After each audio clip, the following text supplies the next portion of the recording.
I'm thinking today about leadership, and particularly the times in our leadership when it's small acts of humility and repentance that go unnoticed, maybe.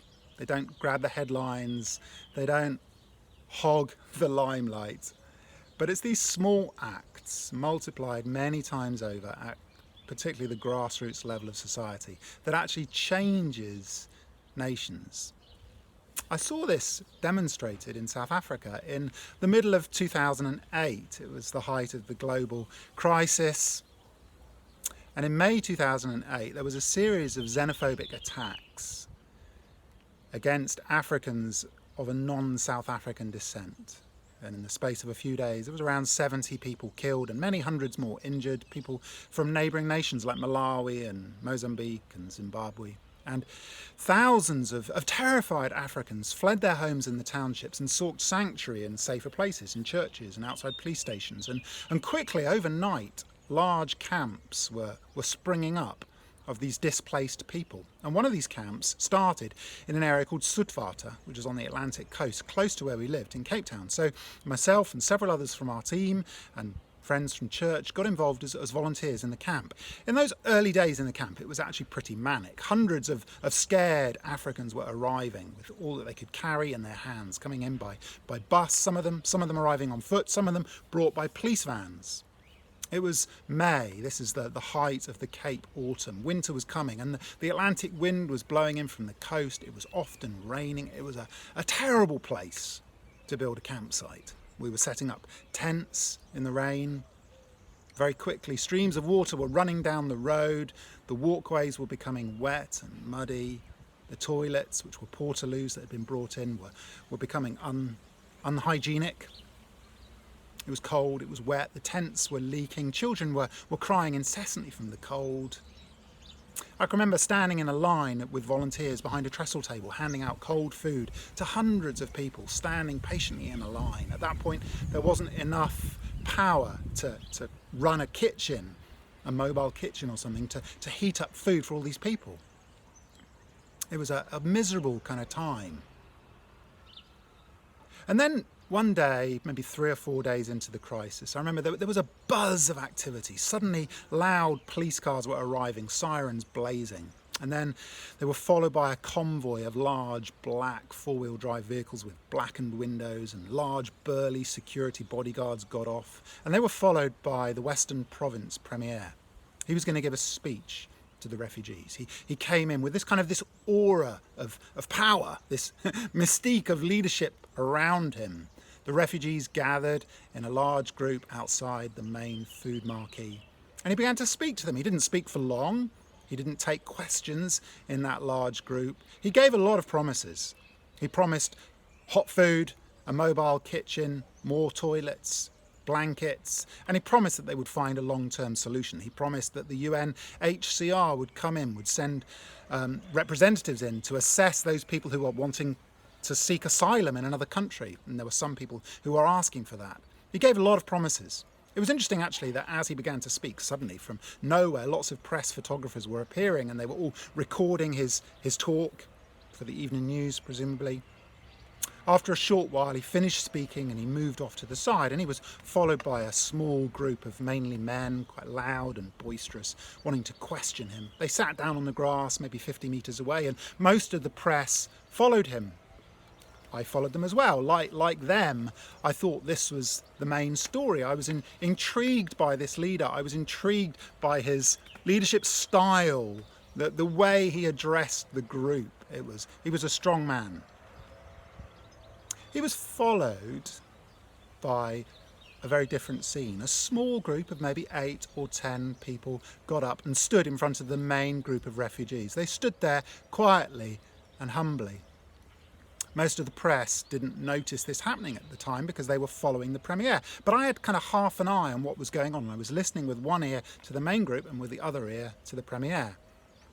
I realised that this group was a group of community leaders from the local township, Masiphumelele. They were a delegation, and they'd come representing the community, and they'd come to make a public apology. They quietly and humbly read this out to the refugees. They repented for what had happened. They said it wasn't in the spirit of Ubuntu, togetherness, African hospitality. They repented for this. They asked for forgiveness. They said that they had sought out and tried to return all the looted goods in their township. And they asked the Africans to return to their homes and promised them that they would keep them safe. It was interesting hearing this. Meanwhile, the Premier was finishing up with his group, and there was another buzz of activity as he left, with all the vehicles and the police cars and the sirens blazing. In the week to come, I didn't see any of the Premier's promises being fulfilled. But what we did see was an increasing number of Africans within the camp were leaving and returning to their homes in Masiphumelele. And over the next week, whilst a lot of people stayed in the camp, they were mostly people from other parts of the city. Most of the Africans from Masiphumelele had returned to their homes. Fascinating. And as I reflected on this over the coming days, I was left questioning where the real leadership in this crisis had come from.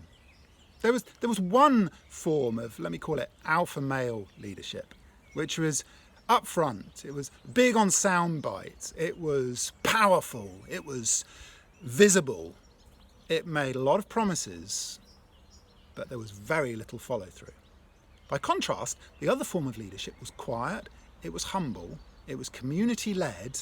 It publicly sought reconciliation. It owned what had happened. It took responsibility. It said, we have let you down. We have not shown you hospitality. You fought on our side against apartheid in the decades past, and this is how we have repaid you. Please forgive us. Incredible message they brought.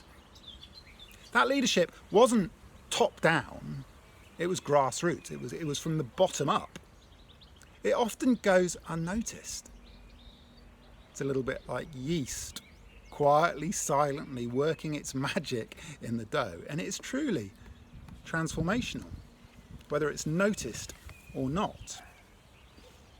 This really left me reflecting on leadership. And even now, as I'm reflecting in the middle of this coronavirus and the lockdown, I'm so aware of the different types of leadership that we see. There's a lot of loud, brash, alpha male leadership in the world today, particularly in the political arena. This morning we were actually praying for our leaders together as a family, and little Manu, she's 12 years old, she prayed, Lord, help our leaders make decisions, not just thinking about what people think of them. Help them do the right thing. Help them to be more like that lady in New Zealand. Wow. She had picked up something from the ego that we see in politics, which is with an obsession for image. She'd picked up on something on the lack of character in leaders, but she'd also noticed something in Jacinda Ardern, the leader in New Zealand. Maybe it's the compassionate empathy she shows. Maybe it's the way she speaks to children and to adults. Maybe it's her clear, kind communication. Maybe she's noticed other loud alpha males continually belittling other people, pulling them down, lying, changing their opinions, making erratic decisions without clear, kind communication. I think it's fascinating that a child can intuitively see what is good and bad leadership in the adults around them. Fascinating. So as I'm thinking about all of these things, I also reflect back on many times in my years living and working in African contexts where, as a British person, I've had to recognise and own some of the things that my culture has done in Africa over many centuries. And there are many things which need to be repented for. And there have been many occasions when I've stood in front of groups and I've identified with the sins of my fathers. I identified with things that have happened in the past, and I've apologised. And I've said, forgive me on behalf of my nation. Please forgive Britain for what we've done in the past. And I'm always amazed, actually, at the impact humble identifying with what we have done to you, that humble approach brings. I think, to be honest, for many years, I've seen a certain form of leadership. And again, I'll call it that alpha male leadership, whether it's in the church or in mission or particularly in politics. I've seen the kind of the winner takes all mentality. I've seen the obsession, the ego. I've seen the weaknesses and the flaws. And I realise about myself, it's very, very easy for me to be critical. It's very easy for me to see the character weaknesses in other people. Several years ago, I was in a leadership development course. I think it was 2014. And it was a time for me of real self-reflection, recognising things about myself, recognising that I had very strong ideals on what I felt leadership should look like or could look like. I had a very, very strong aversion to certain types of leadership. And I realised that this easily led me to being critical.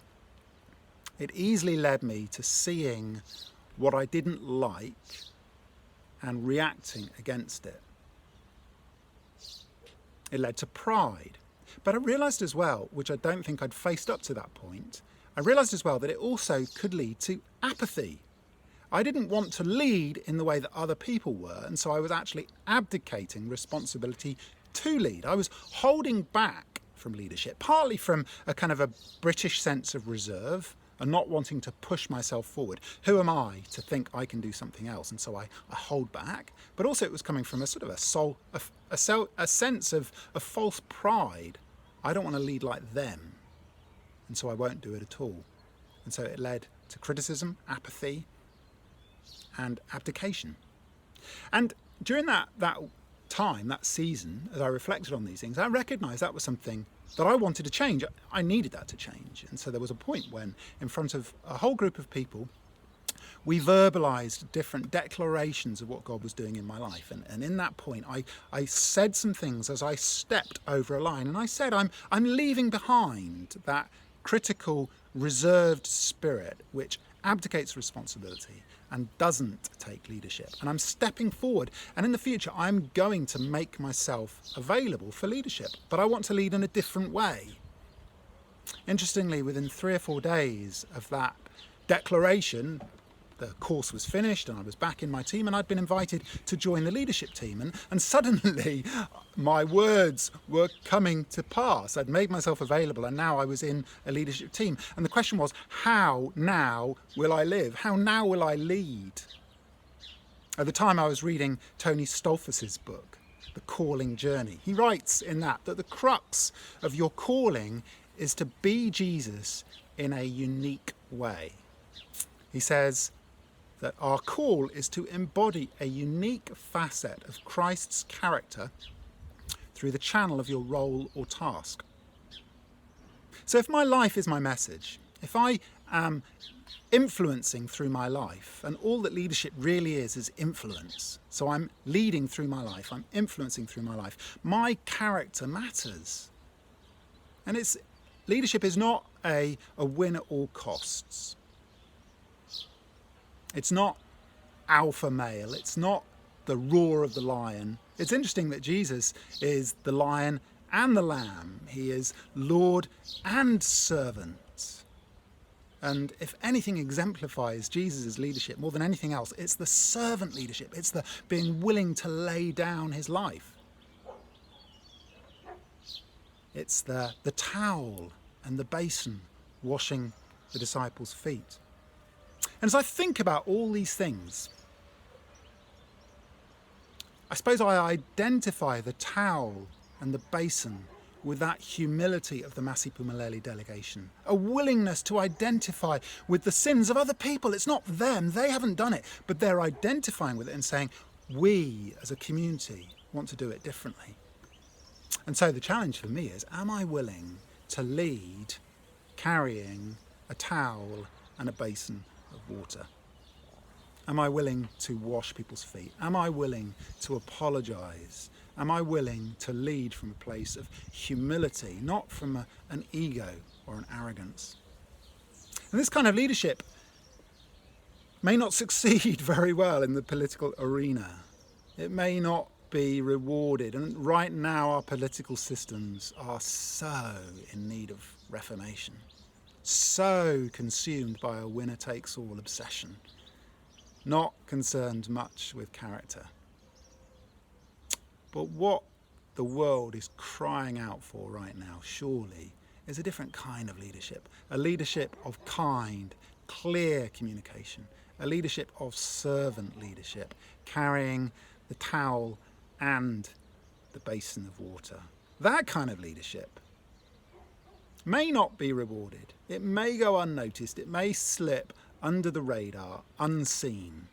But it is seen by our children.